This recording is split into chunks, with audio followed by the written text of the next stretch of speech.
Qué hermoso poder seguir con esta serie de descubrir a Jesús a través del Evangelio de Juan. Qué hermoso ver todo lo que podemos aprender juntos, cómo podemos descubrirlo, descubrir facetas del Señor y dejarnos sorprender por Él, porque muchas veces quizás pensamos que ya lo conocemos bien, que ya hemos escuchado bastante hablar de Jesús, pero siempre Él tiene algo nuevo para nosotros. Y quizás algunos de ustedes ya lo vieron y ya les vendieron el punch, como dicen en francés. ¿Saben cuál es el título del mensaje de hoy? Un encuentro transformador. Entonces, quiero hablar de eso, quiero hablar de esa idea, de que Jesús puede seguir encontrándose con nosotros. Todos tenemos momentos en nuestras vidas que nos transforman, que nos cambian. Todos hemos tenido una cierta mentalidad en un momento y con cosas que aprendemos, con cosas de la vida o al ir creciendo, avanzando, hemos cambiado de parecer en ciertas cosas, hemos cambiado de mentalidad. Todos tenemos esos momentos, todos crecemos, maduramos, pero a veces hay eventos que son como catalizadores de esos cambios, cosas que provocan cambios en nosotros. Eso puede ser algo simple, por ejemplo, un nuevo empleo. Entonces tengo un nuevo trabajo, quizás más dinero o menos dinero, dependiendo. Bueno, esperemos que más dinero, por lo general. Entonces cambia un poco el estilo de vida, cambia la forma en que cuida el dinero, cambia tu forma de pensar, en tu forma de planificar tus cosas. Ser aceptado o rechazado en la universidad, en un programa en el que tú querías estudiar. Entonces eso hace que tú tienes que volver a enfocarte, tienes que adaptarte a las situaciones. Entonces esas son cosas que nos transforman, que nos van moldeando, que nos van cambiando. Conocer a nuevas personas, tener nuevos amigos, eso influencia un poco nuestra forma de pensar. Una pareja va a influenciar una forma de pensar, un hijo, una hija. Los que ya han vivido eso saben que eso cambia, llega un nuevo jefe. El tiempo que uno duerme cambia, tenemos que adaptar muchas cosas en nuestras vidas. A veces pueden ser cosas completamente externas que no tienen nada que ver con nosotros, que transforman nuestra forma de vivir.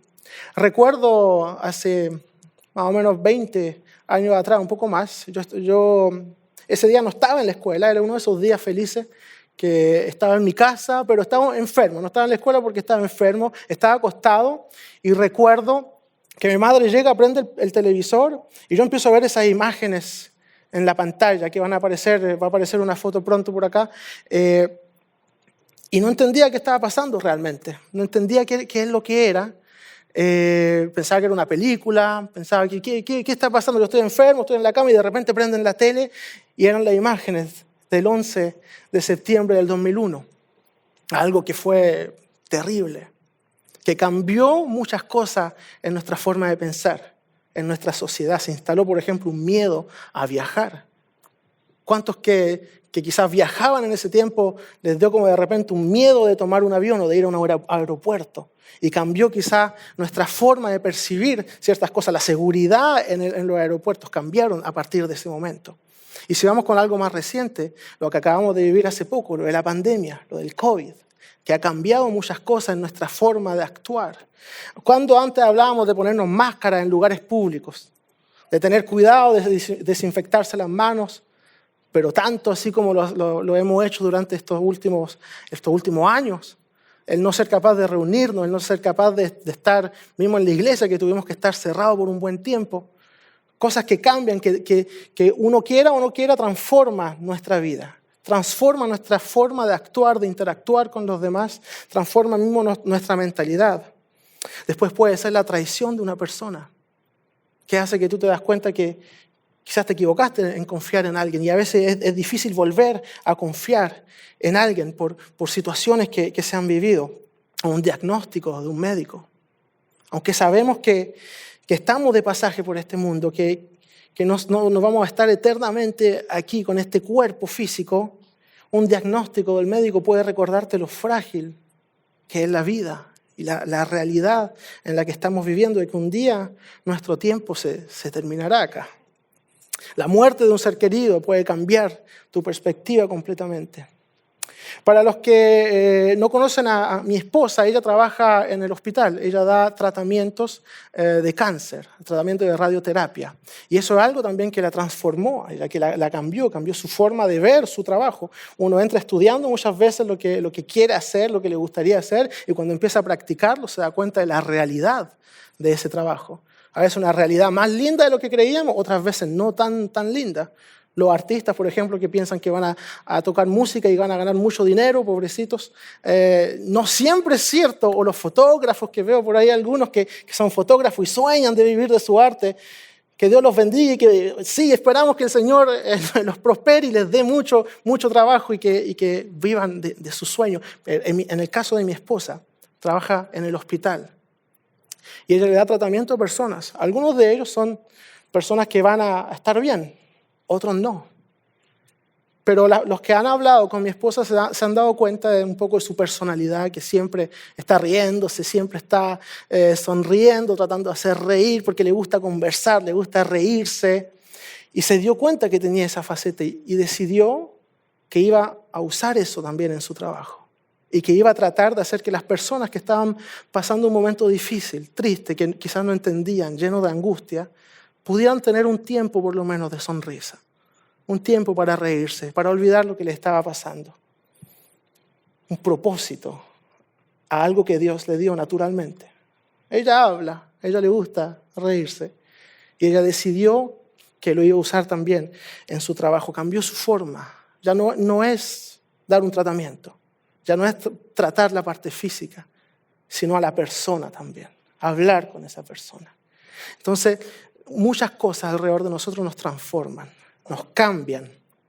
O quizás fuimos nosotros también alguien que dejó una huella, una marca en una persona. Todos cometemos errores, todos hacemos cosas de las que quizás nos avergonzamos. Y hemos provocado que alguien cambiara su perspectiva de la vida o que alguien no confiara más por algo que nosotros hicimos. Bueno, quiero decirles que Jesús vino para todos nosotros, tanto los que hemos sido marcados por la vida, marcados por algo que vivimos, como los que hemos marcado a alguien con algún error, con algo que hicimos. Hoy quiero invitarte a ver a Jesús, no como el destino final de un camino difícil y vamos a vivir esta vida miserable, tan triste, con todo lo que nos ocurre y todo lo que nos pase, pero al final nos vamos a encontrar con Jesús. No. Veamos a Jesús como un compañero del camino. Más que un maestro con linda enseñanza, un amigo que quiere que lo conozcas, que quiere compartir contigo los mejores y los peores momentos, que quiere consolarte en tu tristeza y ser parte de tu alegría. A través de todo lo que puedas vivir, estar contigo. Hoy quiero que sigamos descubriendo ese Jesús cuyas enseñanzas tienen la capacidad de ser ese punto de quiebre en tu vida, donde cambia tu perspectiva de todo lo que vives, de todo lo que haces. Donde cambia todo y que te das cuenta que hay algo más, que hay un Dios que quiere derramar su amor sobre ti, un amor capaz de transformarte y redirigir todo, no solamente tu destino eterno, porque eso es otra cosa. Muchas veces venimos a la iglesia o nos acercamos a Dios tratando de equilibrar nuestra vida, decir, bueno, hice algunas cosas malas, voy a ir a la iglesia y se vamos a poner un poco de equilibrio aquí. Entonces le voy a hacer un favor a Dios, voy a ir a la iglesia, seguro Él me va a recompensar después. Pero eso no es lo que enseña la Biblia. Eso no es lo que nos muestra Jesús.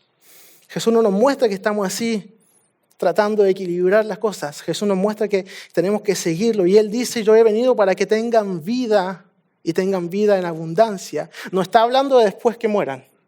Está hablando de ahora. No estamos jugando un juego de tratar de equilibrar las cosas. Estamos deseando seguir a Jesús y de cambiar nuestras vidas.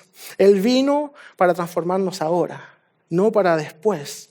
Él predicó e invitó a sus seguidores a vivir según el reino de Dios, pero inmediatamente. Y hoy quiero que veamos cómo Dios decidió tener un encuentro con la humanidad a través de la persona de Jesús. Y por eso el título del mensaje, un encuentro transformador. Él vino a encontrarse con el ser humano, vino a encontrarse con la humanidad. Hoy es el tercer mensaje que podemos tener de la serie Descubriendo a Jesús. Hemos visto cómo Él presenta a Jesús en el capítulo 1. Después el pastor Ben vino a hablar de cómo Él viene y habla con Tomás sobre su duda. Y Él viene a consolarnos sin juicio y entender que nosotros podemos dudar a veces. Y ahora sigamos viendo cómo Él se encuentra con la humanidad. Y Dios muchas veces nos sorprende. Hablamos delante de todas las cosas que hacen que nosotros cambiamos de perspectiva, cambiamos de forma de pensar. Cosas que cambian un poco el rumbo de nuestra vida. Bueno, Dios vino a hacer algo así con la humanidad. Vino a sorprendernos. Vino con un plan. Y muchas veces los planes de Dios son diferentes a los planes que nosotros tenemos. pero siempre son mejores. Dios vino a cambiar nuestra historia. Entonces comencemos con este texto hermoso que está en Juan, capítulo 2, versículo 1 al 11, donde vemos cómo Dios se revela a la humanidad, cómo empieza su ministerio. Muchos pensaron, algunos ya saben de qué texto estamos hablando de la boda de Caná, y muchos pensaron cuando vieron un encuentro transformador, ya se imaginaron algunos diálogos hermosos que tuvo Jesús o unos milagros, y yo creo que pocos se imaginaron que automáticamente vamos a hablar de las bodas de Caná. Pero es un texto hermoso que nos muestra cómo Dios se revela y se encuentra con la humanidad. Vamos a leer el texto. Al tercer día se celebró una boda en Caná de Galilea y estaba allí la madre de Jesús. Fue invitado también Jesús con sus discípulos a la boda. Y como faltó el vino, la madre de Jesús le dijo, no tienen vino. Jesús le dijo, ¿qué tiene que ver eso conmigo y contigo, mujer? Todavía no ha llegado mi hora. Y su madre les dijo a los que servían, hagan todo lo que él les diga. Había allí 6 tinajas de piedra para agua, de acuerdo con los ritos de los judíos para la purificación. En cada una de ellas cabían de 40 a 74 litros. Jesús les dijo, llenen de agua las tinajas, y las llenaron hasta el borde. Luego les dijo, saquen ahora y llévenlo al encargado del banquete. Se lo llevaron. Y cuando el encargado del banquete probó el agua ya hecha vino y no sabía de dónde venía, aunque los sirvientes que habían sacado el agua sí lo sabían, llamó al novio y le dijo, todo hombre sirve primero el buen vino y cuando ya han tomado bastante, entonces saca el inferior. Pero tú has guardado el buen vino hasta ahora. Este principio de señales hizo Jesús en Caná de Galilea y manifestó su gloria y sus discípulos creyeron en él. Hermosa palabra. Vamos a hablar un poquito de contexto. ¿Qué es lo que está ocurriendo aquí? Cuando hablamos de matrimonio, de boda, con nuestros ojos de 2022, del siglo XXI, nos imaginamos las bodas que tenemos hoy, como son hoy día. Pero no eran exactamente así, era algo diferente. Una de las primeras cosas importantes que tenemos que entender es que un matrimonio era algo público. No era algo que como hoy puede ser privado, puede ser solamente el novio y la novia, los familiares más cercanos, o a veces los amigos, a veces aquí se hacen fiestas bastante grandes. No, en ese tiempo un matrimonio era algo público. Y no solo algo público, sino que el matrimonio se anunciaba con mucha anticipación. Y lo primero que había era la ceremonia del compromiso matrimonial.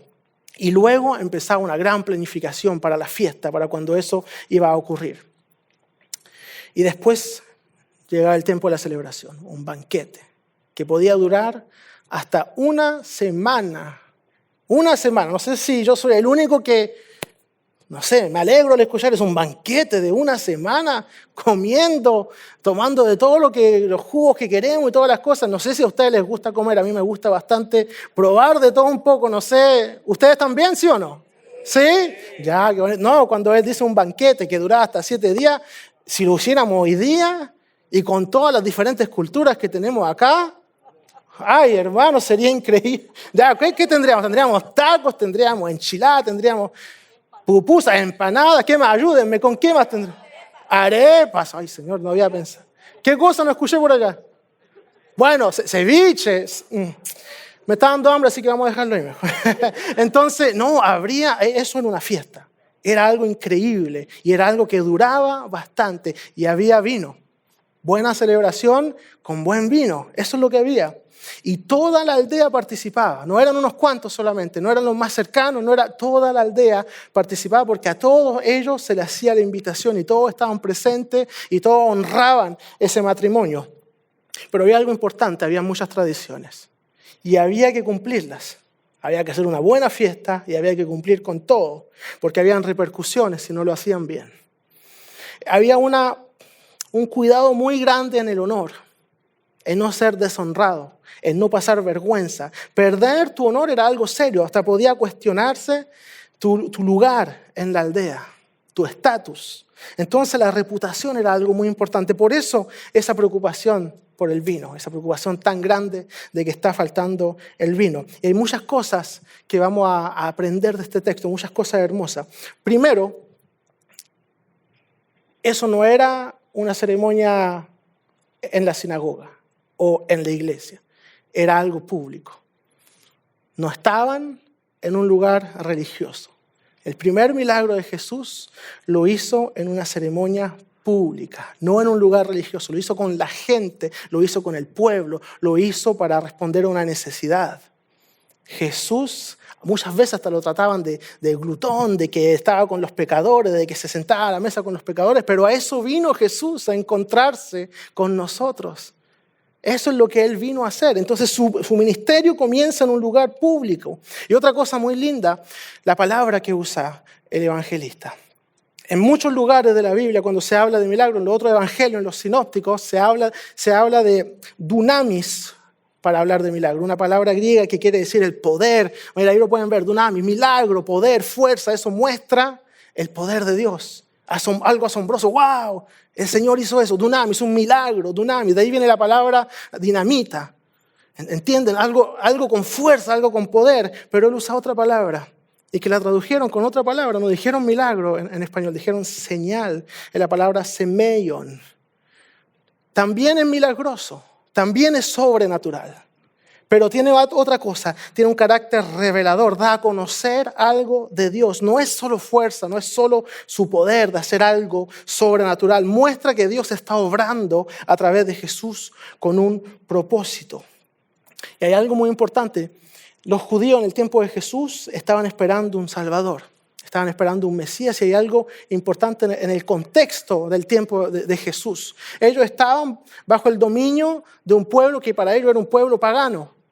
O sea, un pueblo que no cree en el verdadero Dios. Y ellos decían, ¿cómo es posible que haya un pueblo que no cree en Dios que nos esté dominando a nosotros? Y cuando estábamos en el tiempo de Jesús, ya son varias generaciones, estuvieron bajo los Babilonia, los persas, los griegos, y estaban bajo los romanos, y ellos no entendían. Son todos pueblos paganos que nos dominan a nosotros que creemos en el verdadero Dios. ¿Cómo es posible? Y ellos empezaban a hacer alguna idea. Bueno, debe ser porque hay mucho pecado en el pueblo. Y empezaron a nacer diferentes grupos, diferentes sectas, grupos de pensamiento. Uno de ellos eran los fariseos, que son nombrados en la Biblia. Ellos decían, si nosotros somos puros al 100%, si cumplimos con toda la ley, y ellos agregaban más leyes y se aseguraban. Si la Biblia decía no cruce esta línea, ellos ponían otra línea acá y para asegurarse de no cruzar la línea que la Biblia decía. ¿Me entienden? Ellos eran muy estrictos y ellos decían, si nosotros somos puros, el Señor va a volver, el Señor nos va a volver a dar la gloria de cuando antes estaba el rey David, el rey Salomón, el rey Saúl. Vamos a volver a tener esa gloria de antes, esas victorias de antes. Seremos de nuevo el pueblo poderoso que éramos antes. Después estaban los esenios que decían, sí, es verdad, pero es la sociedad que es impura, tenemos que alejarnos de ellos. Entonces ellos fueron a vivir al desierto. Después estaban los celotes que decían, no, es porque somos cobardes, tenemos que luchar. Y si luchamos, el Señor nos va a dar la victoria. Entonces los celotes eran como unos activistas, terroristas que a veces querían tratar de hacer golpe de Estado. Y después estaban los herodianos que decían, no, son muy poderosos, vamos a someternos. Entonces estaban todos esos pensamientos en el tiempo de Jesús y todas esas personas que lo que tenían en común estaban esperando un Salvador. Estaban esperando un Mesías que viniera a rescatarlos. Pero lo que ellos se imaginaban a un guerrero, un hombre, un Mesías que iba a venir con una espada, con un caballo y que iba a liberarlos del yugo romano. Eso es lo que ellos se imaginaban, pero Dios tenía otro plan. Como lo mencionaba al principio, muchas veces los planes del Señor son diferentes que nuestros planes, no son los mismos. Tenía otro plan, no liberar solo a los judíos de los romanos, sino liberar a la humanidad del pecado. Un plan inclusivo, no exclusivo, solamente yo, solamente lo que yo necesito. Un plan inclusivo con todo, un plan comunitario, con toda la humanidad. Después otra cosa hermosa que vemos que usa 6 tinajas de purificación. Eso es lo que nos enseña la Biblia.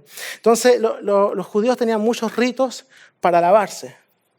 Rito de purificación, justamente. Entonces ellos, cada vez que había una fiesta, cada vez que había alguna celebración, ellos se lavaban y usaban esas tinajas. Pero Jesús las agarra, les pone agua, como que si vamos a purificar algo, pero la transforma en vino. Ahí nos está diciendo los rituales antiguos, la antigua religión, lo que hacíamos antes para purificarnos, ya es obsoleto, ya se quedó atrás. Ya no es eso. Jesús es nuestra nueva purificación. Jesús es quien nos va a traer la salvación de una forma completamente inesperada. No con una espada, sino con su mensaje de amor.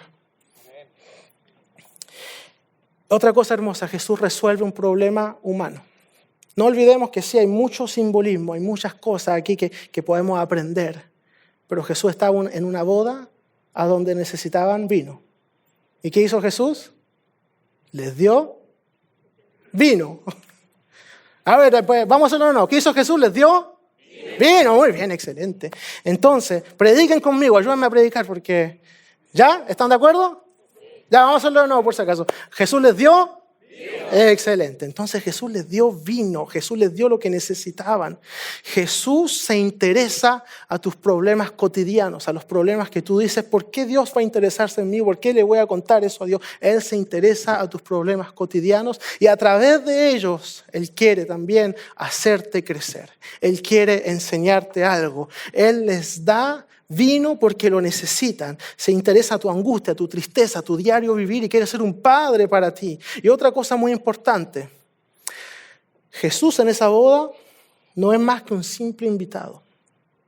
Es solamente un invitado más hasta que le pidan ayuda. De la misma forma, Él puede ser un simple invitado más aquí hasta que queramos tener una verdadera relación con Él.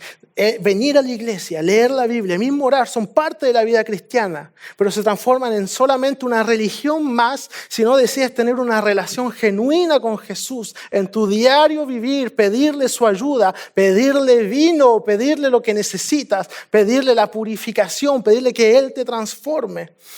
Y lo que trae Jesús es mucho mejor que todo lo que hemos conocido antes. Veamos el comentario. ¿Qué le dicen cuando prueban el vino? El mejor vino normalmente se sirve al principio. Bien, prediquemos juntos, ¿se acuerdan? Bien, se sirve al principio, pero tú lo dejaste para él. Excelente, muy bien. Qué lindo, aprenden muy rápido, me encanta. Excelente. El mejor vino al final es algo muy inhabitual para ellos. Se supone que el mejor se sirve al principio y cuando ya han bebido un poco, que el paladar ya no está tan sensible, sirven algo que es de menor calidad. Pero Jesús, el vino que sirve, es el mejor que se ha servido en el día. O sea que lo que se consideraba bueno, lo que se consideraba el mejor vino posible que podían tener para ese día, no era nada comparado a lo que Jesús les dio. Y Dios quiere venir hoy nuevamente y traernos lo mejor para nuestra vida, para nuestro trabajo, en nuestra familia. Pueden decir amén cuando quieran, para nuestra vida, para nuestra iglesia, para nuestro diario vivir. Lo mejor que Él puede entregarnos, Él nos los quiere entregar y en abundancia. Eso es lo que quiere hacer el Señor. Él es nuestra purificación. Él es nuestro consuelo. Él nos da y en abundancia. Y eso significa también en el tiempo de Jesús que el banquete mesiánico ha comenzado. Eso es lo que significa. Jesús vino a comenzar el banquete mesiánico, porque los judíos cuando se imaginaban al Mesías, no solo se lo imaginaban con una espada, pero se imaginaban festejando con él. Se imaginaban con vino justamente en un banquete, algo que se parecía mucho a una boda. Y Él viene a esa celebración y Él viene a comenzarla. El agua que era limpieza se transforma, se purifica. El agua que representaba ser purificado, ahora es Jesús que viene a purificarnos. En medio del dolor Jesús trae abundancia, trae alegría, trae paz, trae transformación. Mientras haya miseria humana, Jesús va a traer vino. Y nosotros somos esos representantes del vino del Señor. Volviendo a la historia que decíamos antes, mi esposa que decidió traer un poco de alegría a las personas que estaban sufriendo. Eso es entender también que traemos alegría a las personas, que representamos a Jesús, que traemos esperanza, que traemos su amor. ¿Cómo reaccionamos nosotros?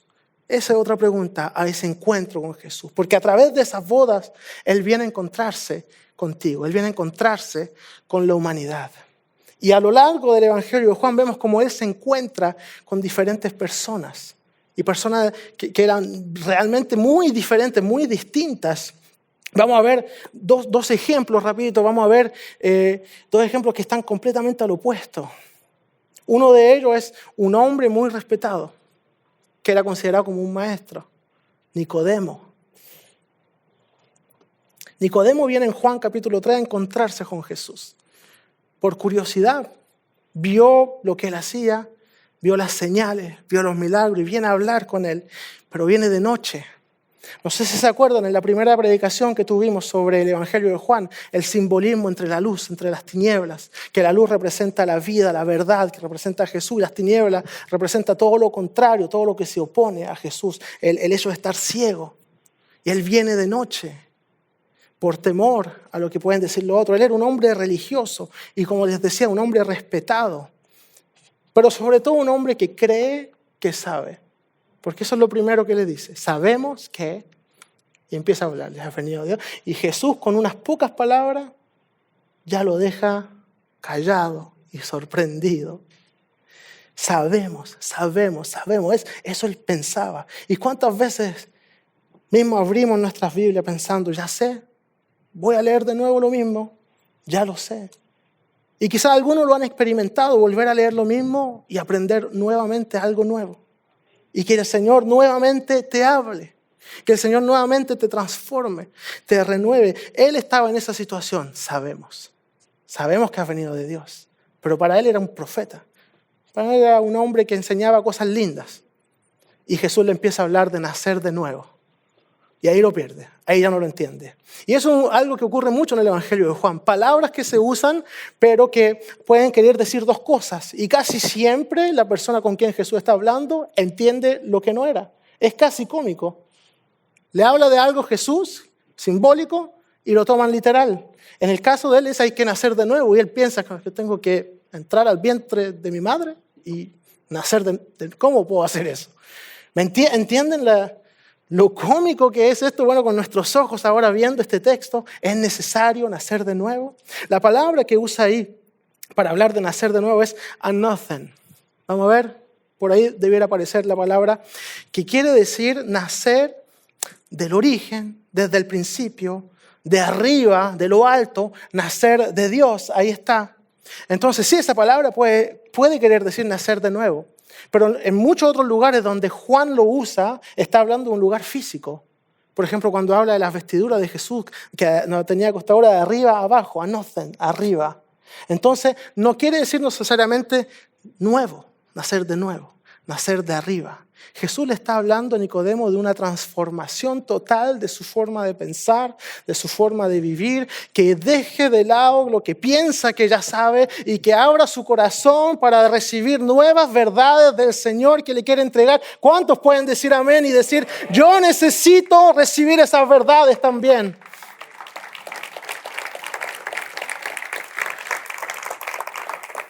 A veces estamos en la iglesia y como Nicodemo pensamos que sabemos. Pero el Señor nuevamente nos sorprende. Y el Señor nuevamente nos enseña algo. Otra persona con quien Jesús pudo hablar, no mucho texto después del Nicodemo, es la mujer samaritana. Al igual que él, no entiende el lenguaje simbólico de Jesús. Al igual que él, cree que sabe. Pero ella no era una mujer religiosa, ni tampoco era una mujer respetada. Es mujer y es samaritana. Entre los judíos y samaritanos no se llevaban.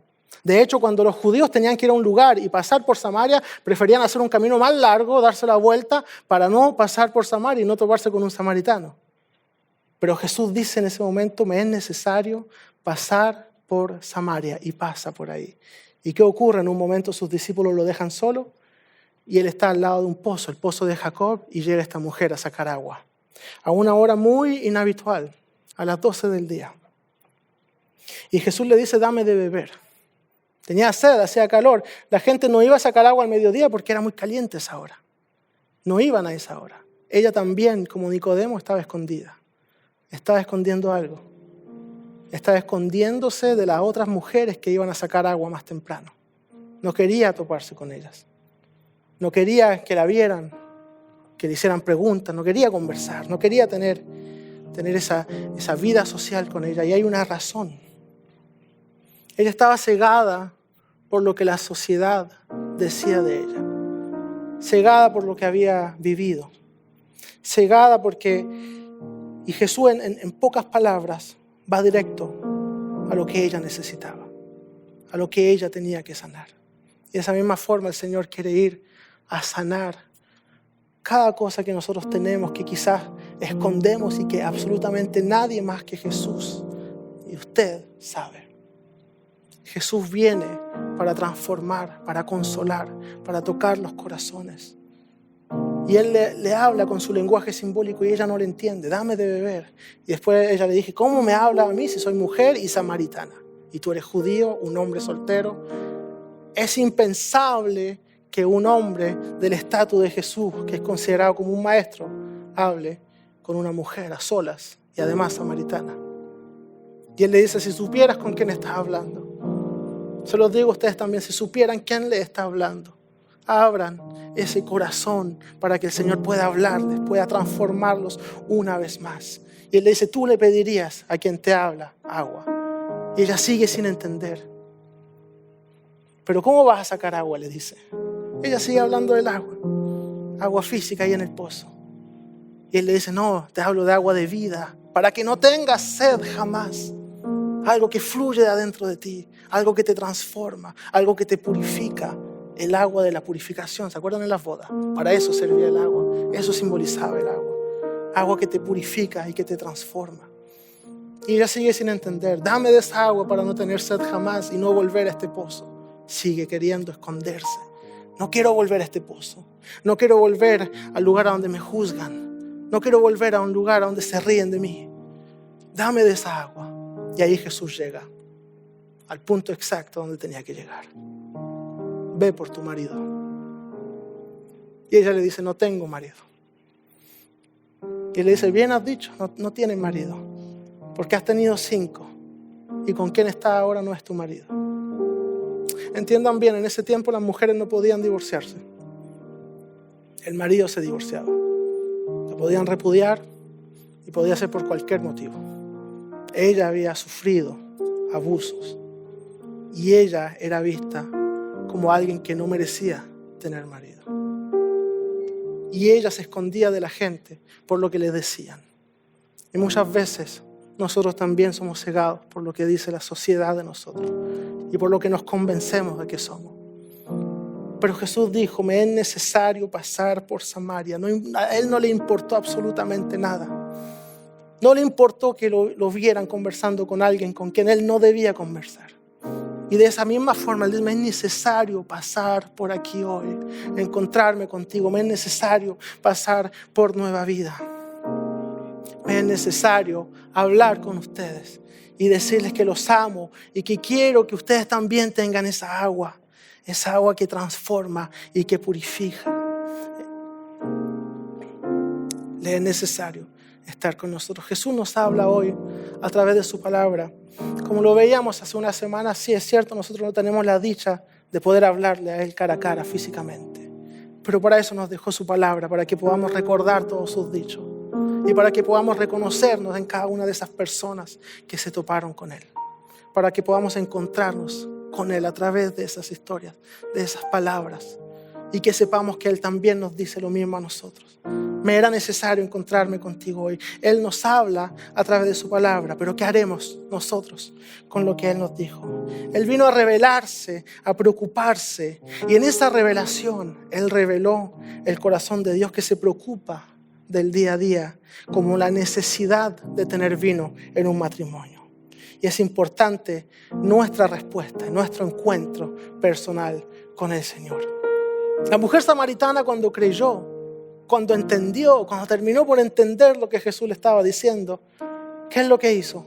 Fue a su ciudad y predicó y habló de lo que le había ocurrido. Y después creyeron en esa ciudad. Pero más adelante el texto nos dice otra cosa hermosa. Hemos creído primeramente porque tú nos dijiste eso. Pero ahora nosotros también lo experimentamos y nosotros también conocimos a Jesús. Es necesario que entiendan que Jesús quiere encontrarse contigo personalmente hoy. Él vino a encontrarse con la humanidad en las bodas de Caná para cambiar los corazones una persona a la vez, multitudes, pero una persona a la vez. Él te ve ahí donde tú estás. Él ve todo lo que tú has vivido, Él ve tu corazón, Él ve tu sufrimiento, Él ve lo que piensas. Los invito a ser como la mujer samaritana. Nicodemo no sabemos qué pasó con él. Se nombra unas 2 veces más en el texto bíblico. Alguna vez trata de defender a Jesús. Pero sabemos que la mujer samaritana creyó. sabemos que ella se convirtió. Me gustaría invitarlo a que se pongan de pies y que podamos decirle al Señor: yo necesito tener un encuentro contigo. Yo necesito conocerte, Señor Jesús. Yo necesito esa agua también. Pidámosle a Dios que actúe en nuestras vidas, que no sea un simple invitado, pero que sea nuestro Dios, que seamos conscientes de su presencia y que eso cambie nuestra mentalidad, nuestra forma de vivir, nuestros corazones. Y que nuestras vidas se transformen en un testimonio vivo de lo que el Señor puede hacer. Cuando uno deja que el Señor actúe.